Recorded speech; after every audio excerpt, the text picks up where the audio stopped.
উইকেন্ডের শুরুটাই হয় আলাদা রকমভাবে, না কোনো তাড়াহুড়ো থাকে না কিছু থাকে, কত সুন্দরভাবে নিজের মতো করে সব কিছু করা যায়। তো দেখো আমরা ঘুম থেকে উঠে গেছি, আমরা ঘুম থেকে উঠেছি আজকে 8টার সময়। তারপর আমরা চা খেতে খেতে ওই 8:30 বেজে গেল, ফ্রেশ হলাম, একটু হাসি মজা করছিলাম বিছানার মধ্যেই।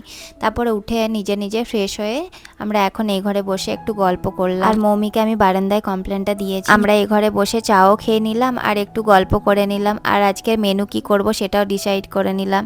কালকে যখন শপিং করতে গেছিলাম তখন একটা ওয়াশিং মেশিনের কাভার আনা হয়েছিল, তো সেটাই বললো মানুষ চলো পরিয়ে দিই। মানুষ পুরোনো কাভারটা খুলে দিল, তারপর বললো তুমি পড়াও। আমি বললাম আমি পারবো? বললো হ্যাঁ পারবে, তুমিই পড়াও।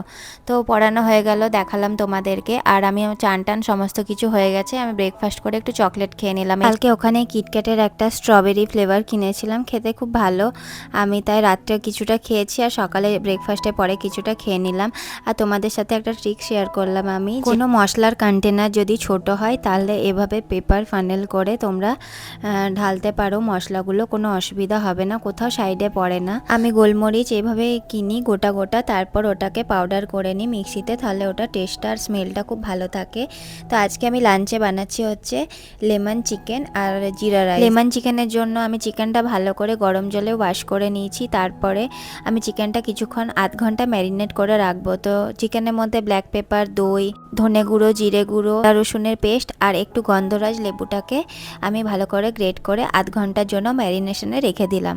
তারপরে আমি বানিয়ে নিচ্ছি এখন জিরা রাইসটা। জিরা রাইস বানানো খুবই সোজা। প্রথমেই আমি কড়াইয়ের মধ্যে ঘি দিলাম, ঘিটা যখন গরম হয়ে গেল ওর মধ্যে শুকনো লঙ্কা, গোটা জিরে, তেজপাতা, একটু গোটা গরম মশলা ফোড়ন দিয়ে তারপরে আমি রাইসটাকে দিয়ে ভালো করে নাড়িয়ে চাড়িয়ে মানে একটু ফ্রাই করে তারপরে ওর মধ্যে লাস্টে নামানোর সময় আমি একটু ধনেপাতা ছড়িয়ে দিলাম।